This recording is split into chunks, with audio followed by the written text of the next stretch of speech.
Hello friends, a very good evening to all of you. Welcome back to the channel online Shikshan. मैं हूं आपके साथ अंजलि वालियान और आप सभी साथियों का स्वागत करती हूं।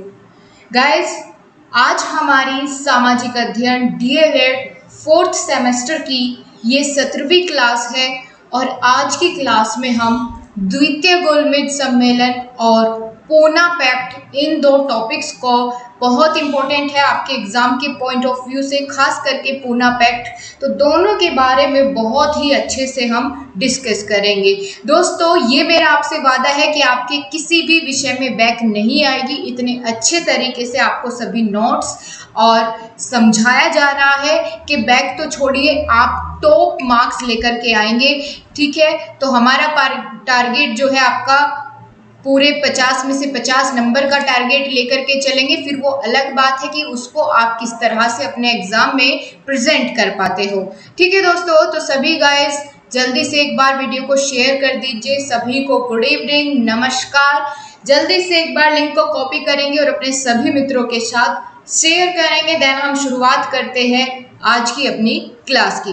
तो दोस्तों, जैसा कि हमने कल की क्लास में प्रथम गोलमेज सम्मेलन के बारे में जाना था कि प्रथम गोलमेज सम्मेलन बुलाया जाता है गांधी जी को उसमें बुलाने के लिए और गांधी जी के सामने कुछ प्रस्ताव रखने के लिए, ताकि गांधी जी ब्रिटिशर की बातों में आ जाए। ठीक है, इसीलिए जो ब्रिटेन के प्रधानमंत्री है रैमजे मैकडोनाल्ड, उनकी अध्यक्षता में गांधी जी को कहाँ बुलाया जाता है? तो लंदन बुलाया जाता है। गांधी जी को लंदन बुलाया जाता है प्रथम गोलमेज सम्मेलन में, जैसा कि हमने कल की क्लास में जाना था। लेकिन गांधी जी प्रथम गोलमेज सम्मेलन में अपनी भागीदारी नहीं दिखाते हैं। कोई भी कांग्रेस का सदस्य यहाँ पर प्रथम गोलमेज सम्मेलन में नहीं पहुंचता है।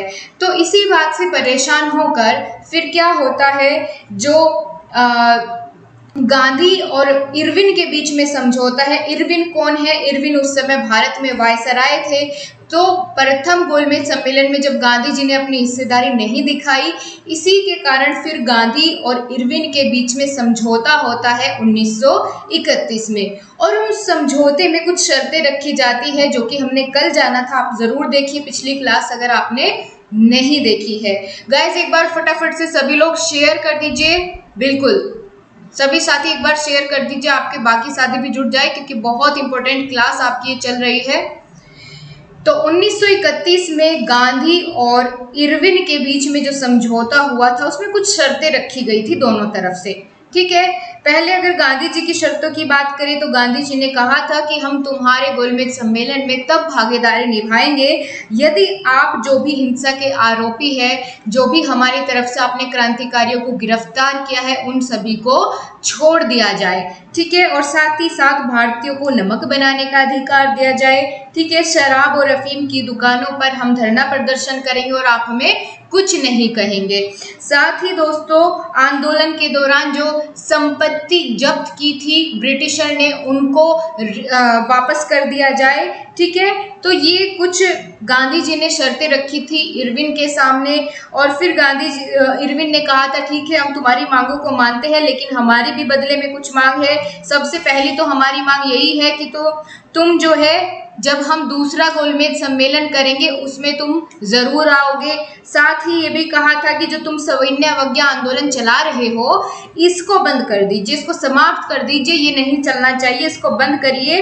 ठीक है, और कोई भी ब्रिटिश सामान का आप लोग बहिष्कार नहीं करेंगे। ये सभी किस किस के बीच में तय हुई थी ये बातें? तो लॉर्ड इरविन और गांधी जी के बीच में ये बातें तय हुई थी। अब दोस्तों, समय आ जाता है दूसरे गोलमेज सम्मेलन का। यहाँ से हमारी आज की मेन क्लास शुरू होती है। आप सभी तैयार हैं? बिल्कुल। तो गांधी जी ने अपनी बातें रख दी, कहा कि ठीक है मैं आ जाऊंगा दूसरे गोलमेज सम्मेलन में, लेकिन ये बात आपको मेरी माननी पड़ेगी। तो ऐसा ही होता है, दूसरा गोलमेज सम्मेलन बुलाया जाता है 7 सितंबर 1931 को और 1 दिसंबर 1931 तक ये सम्मेलन चलता है।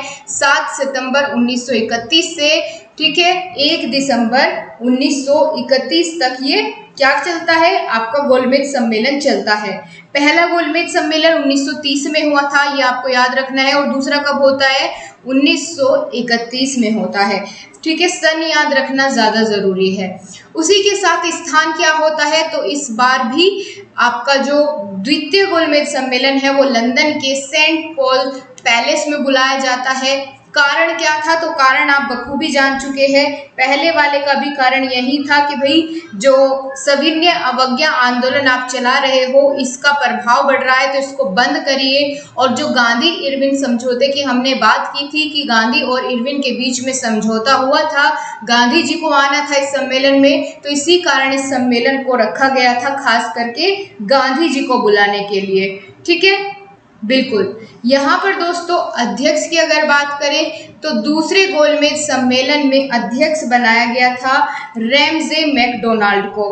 पहले में कौन थे, पहले गोलमेज सम्मेलन में भी रैमजे मैकडोनाल्ड को ही बनाया गया था गोलमेज सम्मेलन का अध्यक्ष, और द्वितीय गोलमेज सम्मेलन का अध्यक्ष भी रैमजे मैकडोनाल्ड को ही बनाया गया था। रैमजे मैकडोनाल्ड कौन है, अगर इनकी बात करें तो ये ब्रिटेन के प्रधानमंत्री है। ठीक है नहीं, उस समय थे।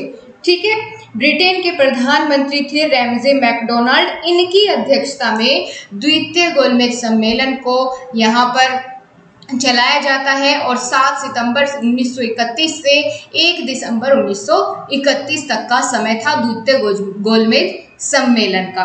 पहला जो सम्मेलन था वो सेंट जेम्स पैलेस में हुआ था। इस बार सेंट पॉल पैलेस लंदन में ही ये सम्मेलन हुआ। ठीक है, लंदन में ही बुलाया गया गांधी जी को। तो फिर क्या होता है, जैसा कि गांधी जी ने वादा किया था, अपनी शर्त में बताया था कि ठीक है मैं आ जाऊंगा, तो उसी के अनुसार फिर गांधी जी पहुंचते हैं इस सम्मेलन में। अब बात करें दोस्तों उद्घाटन किसने किया था इस सम्मेलन का, तो ये भी हम साथ साथ जानते हुए चलेंगे। पहले गोलमेज सम्मेलन का उद्घाटन किसने किया था, आप जल्दी से कमेंट बॉक्स में बताइए। पहले गोलमेज सम्मेलन का हमने कल ही की क्लास में जाना था, उद्घाटन किसने किया था, तो वहां भी जॉर्ज पंचम ने ही उद्घाटन किया था। जॉर्ज पंचम कौन थे, तो ये ब्रिटेन के महाराजा थे, ब्रिटेन के सम्राट थे। कौन, जॉर्ज पंचम, जॉर्ज पंचम ब्रिटेन के महाराजा थे, सम्राट थे। ठीक है, इनसे ही उद्घाटन करवाया गया था प्रथम और द्वितीय गोलमेज सम्मेलन का। ठीक है, इतना समझ में आया। और इस समय अगर बात करें कि भारत में वायसराय कौन थे, भारत में इस समय वायसराय थे दोस्तों लॉर्ड लिनलिथगो। ठीक है, लॉर्ड लिनलिथगो यहाँ पर वायसराय थे भारत में। लेकिन यही अगर दोस्तों बात करें प्रथम गोलमेज सम्मेलन की, तो वहां हमने जाना था कि भारत में प्रथम गोलमेज सम्मेलन के समय जो वायसराय थे वो लॉर्ड इरविन थे, लेकिन द्वितीय गोलमेज सम्मेलन में लॉर्ड लिंथियागो जो है यह थे वायसराय भारत के। सचिव अगर बात करें तो सचिव जो है द्वितीय गोलमेज सम्मेलन में सेम ही रहे। प्रथम गोलमेज सम्मेलन में कौन थे, सैमुअल होर थे, तो द्वितीय गोलमेज सम्मेलन में भी जो सचिव थे वो सैमुअल होर ही सचिव थे। ठीक है, इतनी बात आपको दोनों में समझ में आ जाती है। दोनों की जो बेसिक इन्फॉर्मेशन है मैंने साथ साथ क्या कुछ सेम रहा और क्या कुछ बदलाव हुआ उनकी बात कर ली। पहले गोलमेज सम्मेलन और दूसरे गोलमेज सम्मेलन में क्या क्या कॉमन बातें थी उनको हमने बहुत अच्छे से जान लिया है। इतना सभी को क्लियर है तो एक बार जल्दी से बताइए, सभी को इतना डाटा क्लियर है? बिल्कुल।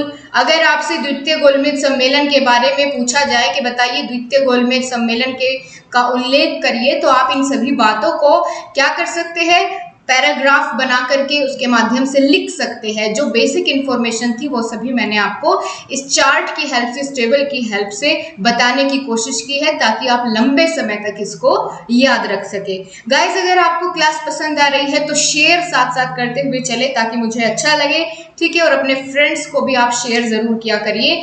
आगे हम बात करते हैं गाइस, इतना आपको समझ आ जाता है। अब हम देखेंगे कि द्वितीय गोलमेज सम्मेलन में कौन कौन सदस्य सम्मिलित हुए थे। प्रथम गोलमेज सम्मेलन की अगर बात करें तो वहां पर कोई भी राष्ट्रीय कांग्रेस का नेता नहीं पहुंचा था, ना ही महात्मा गांधी। ठीक है, किसी ने भी इसमें भाग नहीं लिया था, केवल मुस्लिम लीग ने, हिंदू महासभा ने और देसी रियासत ने यहाँ पर भाग लिया था। लेकिन द्वितीय गोलमेज सम्मेलन की अगर बात करें तो गांधी जी का जाना तो बिल्कुल कंपलसरी था, क्योंकि इन्होंने समझौता किया हुआ था, गांधी इरविन समझौता जो हुआ था 1931 में। ठीक है, जब समझौता हो रखा था तो इन्हें जाना पड़ा। ठीक है, तो गांधी इरविन समझौता हो रखा था, इसीलिए गांधी जी पहुंचते हैं गोलमेज सम्मेलन में दूसरे, लेकिन अपनी मांग नहीं रखते हैं। क्यों नहीं रखते हैं? जो इनकी मांगे थी, जिस वजह से इनको वहां बुलाया गया था कि गांधी जी आए, अपनी मांगे रखे और फिर हम उन्हें कुछ लुभावने प्रस्ताव दे, जिससे कि गांधी जी क्या हो जाए, हमारी तरफ हो जाए। ठीक है, बिल्कुल, और इतने जो आंदोलन चला रहे हैं इसको बंद कर दिया जाए। तो यहाँ पर गांधी जी जो है बिल्कुल कुछ नहीं कहते हैं, अपनी मांग इनके सामने नहीं रखते हैं। क्यों नहीं रखते हैं, इसका कारण क्या है, तो अभी आपको पता चल जाएगा। थोड़ा सा सब्र रखेंगे। इतना सभी को क्लियर है, समझ आ रहा है? बहुत ही बढ़िया गाइस। तो बात करें दोस्तों, इनके अलावा मुस्लिम लीग फिर से सम्मिलित हुई द्वितीय गोलमेज सम्मेलन में भी। फिर उसके बाद अगर बात करें तो दलित वर्ग से यहाँ पर डॉक्टर भीमराव अंबेडकर यहाँ पर पहुंचे थे, सम्मिलित हुए थे द्वितीय गोलमेज सम्मेलन में। अब बात करें तो यहाँ पर प्रमुख जो रोल है वो भीमराव अंबेडकर जी का है द्वितीय गोलमेज सम्मेलन में। क्यों? क्योंकि इन्हीं के कारण यहाँ पर गांधी जी ने अपनी मांगे नहीं रखी थी। क्यों? ऐसी क्या बात हुई थी इन दोनों के बीच? तो बात करें दोस्तों, डॉक्टर भीमराव अंबेडकर ने यहाँ पर द्वितीय गोलमेज सम्मेलन में अपनी एक अलग मांग रखी कि दलितों के लिए पृथक निर्वाचन क्षेत्र जो है वो होने चाहिए। अब जहां पृथक निर्वाचन क्षेत्र या पृथकीकरण की बात आती है तो उसी बात से गांधी जी हो जाते हैं नाराज कि भाई हम तो सबको एक साथ लेकर के चल रहे हैं, लेकिन आप यहाँ पर पृथक निर्वाचन मंडल आपस में बांटने का काम कर रहे हैं। तो इस बात से मैं बिल्कुल सहमत नहीं हूँ, ये बात मुझे बहुत बुरी लगी। अब तुम ही रख लो अपनी मांग, मैं यहाँ पर कुछ नहीं कहने वाला, तुमने मुझे चोट पहुंचाई है। तो ये जो पृथककरण या पृथक निर्वाचन क्षेत्र की मांग जो रखी थी भीमराव अंबेडकर जी ने, इसके पीछे कारण ये था दोस्तों, मानो ना मानो, लेकिन उस समय पर जब ये दौर चल रहा था तो इस समय पर क्या था, दलितों के साथ बहुत ही अत्याचार हो रहे थे, दलितों के साथ बहुत ही बुरा बर्ताव हो रहा था। वो कैसे? उनको कुओं से पानी नहीं भरने दिया जाता था। ठीक है, नदियों में तालाबों से पानी नहीं यूज कर सकते थे, वो किसी के साथ नहीं बैठ सकते थे। ठीक है, अपने साथ ट्रेन में सफर नहीं करने दिया जाता था, मंदिर में उनकी एंट्री बैन थी। तो इस तरह से बहुत ही ज्यादा परेशान किया गया था दलितों को। तो ये हमारे जो आप कह लीजिए ये हमारे देश की उस समय पर आप कह सकते हैं कुरीतियां थी, जिनको हमने बहुत आगे वर्षों तक चल करके इनको हम कुछ हद तक समाप्त करने में सफल हो पाए। लेकिन इस समय पर ये बहुत ही भारी भरकम तरीके से प्रचलित थी। छुआछूत बोलते थे कि भाई छुआछूत है तो इनके साथ में नहीं बैठना है, खाना नहीं है इनके साथ। ठीक है, बिल्कुल। तो यहाँ पर बहुत ज़्यादा बुरा बर्ताव होता था दलितों के साथ। तो इस वजह से भीमराव अंबेडकर जी ने इनके को शोषण से बचाने के लिए मांग की थी पृथक निर्वाचन क्षेत्र की। लेकिन कहीं ना कहीं ये एक सही काम तो कर रहे थे, लेकिन ये बात अंग्रेजों के लिए प्लस पॉइंट थी, क्योंकि वो चाहते थे इनके बीच में और ज़्यादा फूट पड़े। ठीक है, अगर पृथक निर्वाचन क्षेत्र होगा तो आपस में एक दूसरे की ज़रूरत नहीं रहेगी और भी एक दूसरे से दूर हो जाएंगे। तो जो दलित वर्ग को अलग निर्वाचन क्षेत्र देने की मांग थी भीमराव अंबेडकर जी की, ये मांग जो है द्वितीय गोलमेज सम्मेलन में इन्होंने मान ली। ठीक है, अंग्रेजों द्वारा मान ली गई कि ठीक है तुमने सही मांग की है, हम तुम्हारे लिए अलग निर्वाचन क्षेत्र की व्यवस्था करेंगे। लेकिन इस बात से बहुत ज्यादा आहत हुए गांधी जी कि ये हमारा देश का आपसी मामला है, हम इस पर आपस में मिलकर काम करेंगे। आपको ये बात यहाँ नहीं बोलनी चाहिए थी, क्योंकि जो अंग्रेज है वो यही चाहते हैं कि हमारे बीच में जो है फूट पड़े। ठीक है, लेकिन कोई बात नहीं, यहाँ पर गांधी जी चुप रहते हैं कि भाई ठीक है मैं अपनी कोई मांग यहाँ पर आपके सम्मेलन में नहीं रखूंगा। तो जब गांधी जी मांग नहीं रखते हैं तो जो अंग्रेजों का उद्देश्य था गांधी जी के सामने प्रस्ताव रखने का, जब गांधी जी ने ही अपनी कोई सहभागिता यहाँ नहीं निभाई, तो इस वजह से ये द्वितीय गोलमेज सम्मेलन भी अंग्रेजों के पॉइंट ऑफ व्यू से असफल रहा, क्योंकि वे चाहते थे कि गांधी जी को किसी तरह से अपने कंट्रोल में किया जाए, लेकिन वो नहीं हो पाया, क्योंकि गांधी जी ने ना तो अपना कोई प्रस्ताव रखा, ना ही उनकी किसी बात को माना। उसके साथ ही यहाँ पर अगर बात करें और कौन कौन सम्मिलित हुए थे सदस्य द्वितीय गोलमेज सम्मेलन में, तो व्यक्तिगत रूप से सरोजिनी नायडू, एनी बेसेंट, मदन मोहन मालवीय, ये सभी द्वितीय गोलमेज सम्मेलन में इन सभी ने अपनी भागीदारी निभाई। इतना सभी को समझ आ जाता है कि द्वितीय गोलमेज सम्मेलन का निष्कर्ष क्या निकला। द्वितीय गोलमेज सम्मेलन का दोस्तों निष्कर्ष ये निकला कि यहाँ पर भीमराव अंबेडकर जी की बात को तो मान लिया गया और जो दलित वर्ग है उसके लिए पृथक निर्वाचन क्षेत्र की व्यवस्था कर दी गई। अब दोस्तों इस बात से जब गांधी जी नाराज हो गए भीमराव अंबेडकर जी से, तो फिर आगे चलकर भीमराव अंबेडकर और महात्मा गांधी जी के बीच में भी एक आप कह सकते हैं एक समझौता होता है।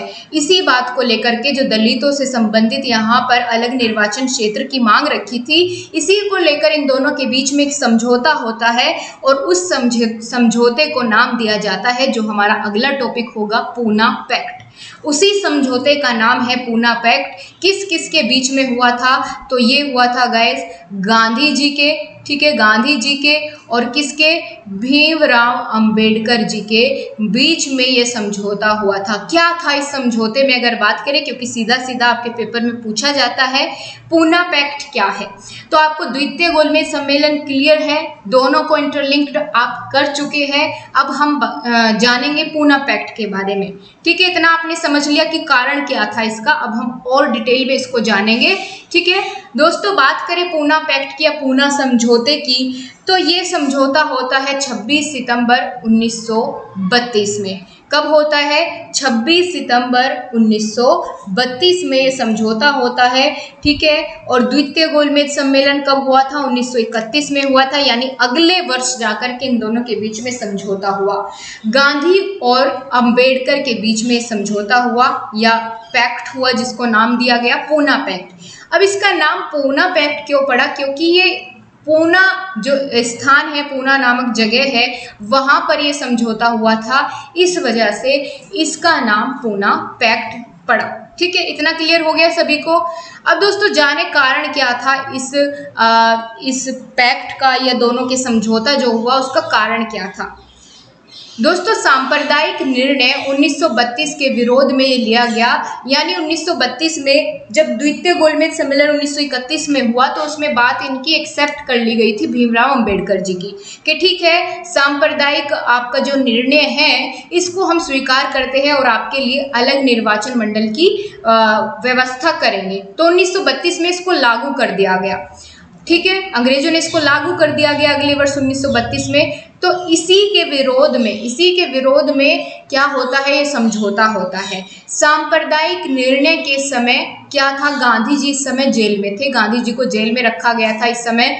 तो जेल में ही इन्होंने इस बात से परेशान होकर कि मेरे पीछे यहाँ पर सांप्रदायिक निर्णय पास हो गया है, यानी अलग निर्वाचन क्षेत्र की जो मांग की थी डॉक्टर भीमराव अंबेडकर जी ने, ठीक है, वो अब देश में लागू हो चुकी है।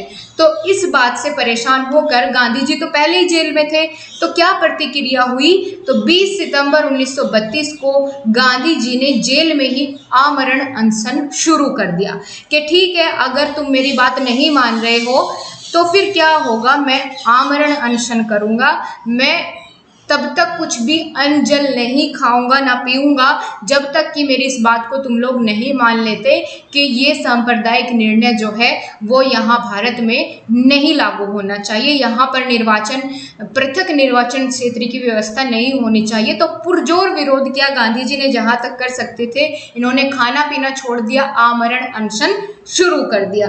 अब जब गांधी जी आमरण अनशन शुरू कर देते हैं तो उस समय सबसे लोकप्रिय नेता गांधी जी थे, सबके जो सबसे लोकप्रिय नेता थे वो गांधी जी थे। अब जैसे ही अनशन शुरू किया, कुछ समय बाद इनके अनशन के कारण क्या होता है, इनका स्वास्थ्य बहुत तेजी के साथ गिरने लगता है, यानी बहुत स्वास्थ्य इनका खराब होने लगता है, क्योंकि इन्होंने आमरण अनशन किया था कि बिल्कुल कुछ नहीं खाऊंगा जब तक मेरी मांगों को आप लोग नहीं सुनते हैं, मेरी बातों को आप लोग नहीं सुनते हैं। अब जब गांधी जी का स्वास्थ्य बहुत तेजी से बिगड़ने लगा तो फिर कुछ हमारे भारतीय नेता थे जो कि कुछ समझदार थे। उन्होंने सोचा कि ऐसे तो बहुत सारी जनता गांधी जी की बात सुनती है, सभी के लोकप्रिय नेता है, तो अगर उनको कुछ हो गया तो फिर कौन नेतृत्व करेगा। बहुत जनता इनकी बात सुनती थी उस समय। तो फिर इन्होंने क्या किया, मदन मोहन मालवीय, डॉक्टर राजेंद्र प्रसाद, पुरुषोत्तम दास टंडन और सी राजगोपालाचारी, इन चारों नेताओं ने मिलकर क्या किया, भीमराव अंबेडकर जी के पास गए। इन्होंने भीमराव अंबेडकर जी से कहा कि देखिए ऐसी बात है कि आपस में हमें बैर करने से कुछ नहीं होगा, आप गांधी जी के साथ समझौता कर लीजिए और उनकी बात को मान लीजिए, नहीं तो कोई अनहोनी हो जाएगी और गांधी जी का स्वास्थ्य बहुत ज़्यादा खराब हो रहा है, कहीं उनकी जेल में ही मृत्यु ना हो जाए। तो आप एक काम करिए, आप ये समझौता स्वीकार कर लीजिए, मान लीजिए गांधी जी की बात, और जो ये सांप्रदायिक तरीके से निर्वाचन मंडल की व्यवस्था हो रही है, इसको यहाँ पर नामंजूर कर दीजिए।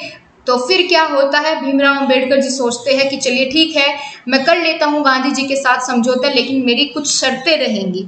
ठीक है, अब बाद में बात करेंगे शर्तें कौन कौन सी थी। अब क्या होता है, भीमराव अंबेडकर जी गांधी जी से मिलते हैं और उनके साथ 26 सितंबर 1932 को एक समझौता कर लेते हैं पुणे में। उस समय पूना में गांधी जी जेल में बंद थे, तो भीमराव अंबेडकर जी और महात्मा गांधी जी के बीच में पूना समझौता होता है 26 सितंबर 1932 को, जो कि हमने यहाँ शुरुआत में ही जाना था। किस वर्ष हुआ समझौता, पूना पैक्ट, जिसको नाम दिया गया तो 26 सितंबर 1932 को। कमेंट बॉक्स से हटकर आप सभी क्लास में ध्यान दीजिएगा तो बहुत अच्छे से आपको समझ आएगा, क्योंकि आपका चैप्टर के फिनिश होते ही टेस्ट लिया जाएगा और टेस्ट में फिर आपकी बत्ती गुल हो जाएगी अगर ध्यान से नहीं सुनेंगे तो। ठीक है, और बहुत सारे क्वेश्चन यहाँ से आपके पेपर में पूछे जाते हैं, तो हर एक चीज़ को ध्यान से सुनेंगे तो कहीं से भी क्वेश्चन आ जाए आप बहुत आसानी से उसको कर ले जाएंगे। अब दोस्तों समझ में आ गया आपको पूना पैक्ट क्यों हुआ, ठीक है, किस किस के बीच में समझौता था और भीमराव अंबेडकर जी को मनाने वाले, समझौते के लिए तैयार करने वाले कौन कौन से नेता थे। मदन मोहन मालवीय, डॉक्टर राजेंद्र प्रसाद, पुरुषोत्तम दास टंडन और सी राजगोपालाचारी, इन सभी ने महात्मा गांधी जी से समझौते के लिए भीमराव अंबेडकर जी को मनाया। तो ये समझौता हो जाता है। अब इस समझौते में कुछ बातें रखते हैं अंबेडकर जी, तो क्या मांग रखते हैं, चलिए सबसे पहले तो हम बात करें समझौते में क्या निर्णय निकला जिस पर इन्होंने सिग्नेचर किए भीमराव अंबेडकर जी और महात्मा गांधी जी ने। सबसे पहली बात थी कि अंबेडकर जी ने हरिजनों के लिए जो पृथक प्रतिनिधित्व की मांग की थी, पृथक निर्वाचन क्षेत्र की मांग की थी, उसको इन्होंने वापस ले लिया। ठीक है, इस मांग को इन्होंने क्या ले लिया, वापस ले लिया, लेकिन बदले में संयुक्त निर्वाचन के सिद्धांत को स्वीकारा। ठीक है कि हाँ ठीक है, संयुक्त रूप से निर्वाचन का जो सिद्धांत है उसको हम स्वीकार करते हैं, हम पृथक नहीं, यानी अलग से हम अपना निर्वाचन क्षेत्र नहीं बनाएंगे। तो लेकिन फिर भी यहाँ पर आपको मेरी एक मांग माननी पड़ेगी कि हरिजनों के लिए 75 सीटें थी, 75 सीटों पर आरक्षण था, उसको बढ़ा करके 148 कर दिया जाए। ठीक है, जो निर्वाचन क्षेत्र में सीटें थी 75 से बढ़ा करके 148 उनको कर दिया जाए, तो मैं आपकी इस मांग को मान लूंगा। अब गांधी जी कहते हैं कि चलिए ठीक है, हम इस आपकी मांग को स्वीकार करते हैं और हम आपसे वादा भी करते हैं कि जो स्थिति अभी इस समय दलितों की हमारे देश में है, मैं आगे अपनी राजनीति से पूरा मुंह मोड़ के आपके इस कार्य में आपका सहयोग करूंगा कि इस स्थिति को हम, दलितों की जो स्थिति थी, जो इनके साथ दुर्व्यवहार हो रहा था, तो मैं इनकी सेवा में कार्य करूंगा, मैं अपना जीवन न्योछावर कर दूंगा इसी कार्य में कि देश से इस कुप्रथा को हटाया जा सके। हालांकि इन्होंने, गांधी जी ने ऐसा कार्य किया भी, ठीक है, जब देश आज़ाद होता है उसके बाद बहुत मदद की।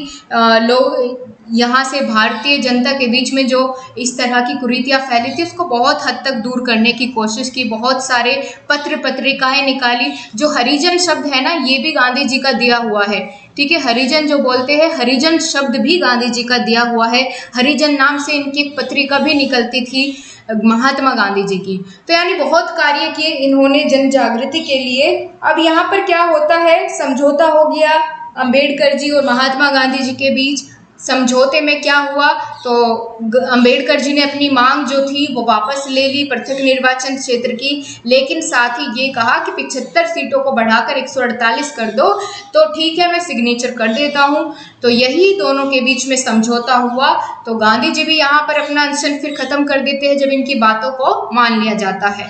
तो दोस्तों ये था आपका पूना पैक्ट या पूना समझौता। आपको कितना समझ में आया जल्दी से एक बार कमेंट बॉक्स में आप सभी बताएंगे। यही थी हमारी आज की क्लास जिसमें हमने 2 टॉपिक्स को बहुत अच्छे से जाना। अब जो हमारी अगली क्लास होगी दोस्तों, तृतीय गोलमेज सम्मेलन की बात आपके सिलेबस में नहीं की गई है, लेकिन मोटा मोटी सी अगर आप कहेंगे तो हम क्या करेंगे अगली क्लास में छोटा सा उसके बारे में भी थोड़ा सा जान लेंगे। ज़्यादा ज़रूरी नहीं है क्योंकि तृतीय गोलमेज सम्मेलन में कोई खास बातचीत नहीं हुई थी, ठीक है। तो तृतीय गोलमेज सम्मेलन के बारे में अगर आप एडिशनल फिर भी जानना चाहे कि कभी 1% पूछ भी ले तो आप आंसर कर पाए, तो आप मुझे कमेंट बॉक्स में ज़रूर बताइएगा, ठीक है दोस्तों। तो आपको आज की क्लास कैसी लगी कमेंट करके बताएं। क्लास पसंद आई है, अच्छी लगी है तो वीडियो को लाइक करना आप नहीं भूलेंगे और अपने मित्रों को भी शेयर ज़रूर करेंगे। इसके बाद जो हमारी नेक्स्ट क्लास होगी दोस्तों, वह होगी हमारी स्वतंत्रता प्राप्ति के लिए जो हम आखिरी आंदोलन करते हैं, भारत छोड़ो आंदोलन, क्विट इंडिया मूवमेंट। इस पर हम बात करेंगे और बहुत ही मज़ा आने वाला है क्योंकि अब हम अपनी स्वतंत्रता के बहुत ही करीब जा चुके हैं, ठीक है। 1932 की बात चल रही है, अब इसके बाद 1942 पर चलेंगे सीधा। भारत छोड़ो आंदोलन से शुरुआत करेंगे और भारत छोड़ो आंदोलन आपकी इस यूनिट का लास्ट टॉपिक होगा। इसी के साथ आपकी ये यूनिट कंप्लीट हो जाएगी सिर्फ एक क्लास में और। तो चलिए गाइस, आज की क्लास में इतना ही। आपको आई होप क्लास पसंद आई होगी।